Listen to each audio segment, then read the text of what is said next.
Hello, my name is Pavel Šmejkal, and you can know me online as Psax or Pan Psax, and I am chair ape of the Atropos Skeptic Society, a small group from Czech Republic. The chair ape or chairman is title that sounds far more impressive than it actually is. Originally, I was supposed to be here with you live, but as anyone involved in volunteer activism knows, life sometimes has a wonderfully sarcastic sense of humor. And in my case, that humor is currently a 7-year-old autistic boy who believes sleep is a theoretical concept. So I am pre-recording this from my temporary asylum, my workplace, long after everyone sensible has gone home.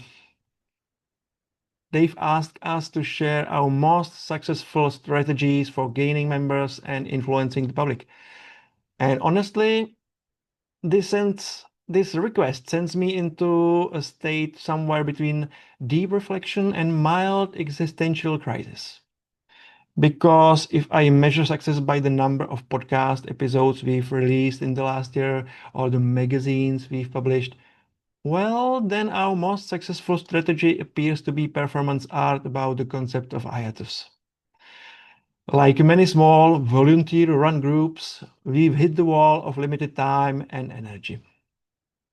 Our grand plans have bravely met the reality of day jobs, family duties, and the overwhelming human need to occasionally just sit down. But this isn't an analogy. It's a field report from the trenches. Because this glorious stagnation forced me to ask a critical question. What does skeptical activism really look like when you don't have a staff or budget or a functioning coffee machine after 5 p.m.? I believe the answer lies in redefining success from grand, sweeping gestures to small, sustainable acts of intellectual hygiene. I call it real-life skepticism. Let me show you. First, the quiet fight. I may not have 3 hours to record a podcast that 3 people and my mom would listen to, but I often have 15 or 5 minutes while my code is compiling. And in those minutes, I can join the Guerrilla Skepticism on Wikipedia teamwork. I fix a reference, add a citation, and wage a silent, anonymous war against nonsense.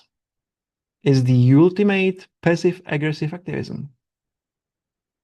And my edits on Czech Wikipedia have been viewed over 400,000 times, and it's real impact. And it only requires a Wi-Fi connection, and a healthy dose of pedantry.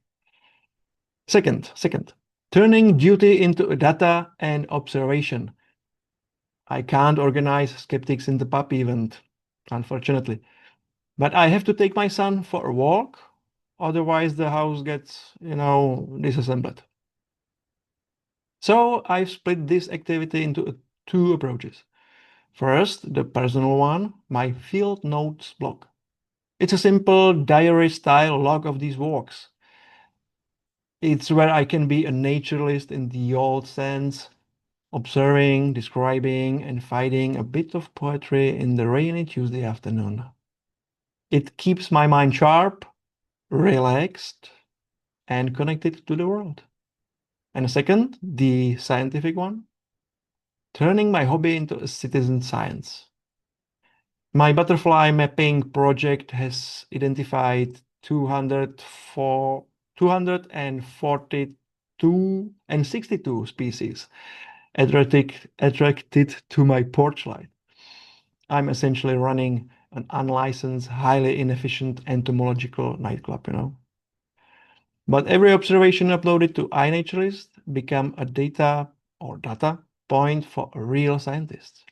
I'm contributing to biodiversity mapping by doing something I would be doing anyway. I'm teaching my son the most fundamental skeptical skills. how to observe, how to question, and how to appreciate the real observable world. This too is activism. And 3, focusing energy. Instead of trying to restart a group project that has the momentum of parked car, I've created a personal website, my personal website, Skeptic globally. It's where I administer potent globally of critical thinking. Yes, the name is a jab at homeopathy. No, it doesn't contain just sugar and disappointment. It's manageable, it's in English, and it allows me to operate at a pace that my life actually permits.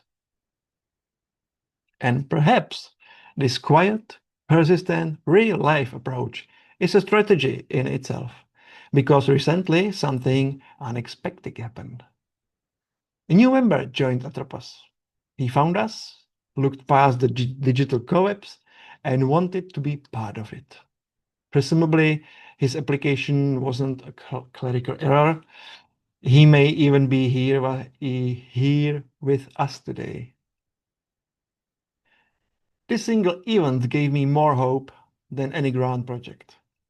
It suggests that consistency and passion are attractive, even when they are not shouting, you know. So my message to all the small societies and lone skeptics out there is this. Don't measure your success by the standards of large organizations. You are not NASA. You are a plucky backyard astronomer with a decent telescope.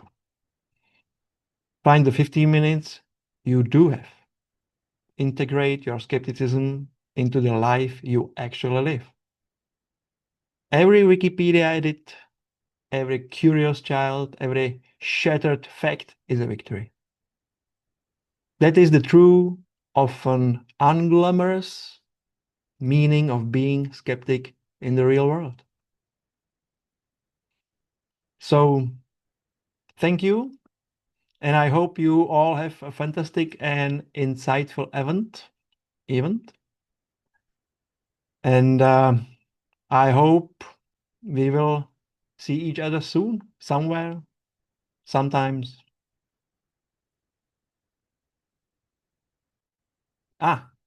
And stay skeptical.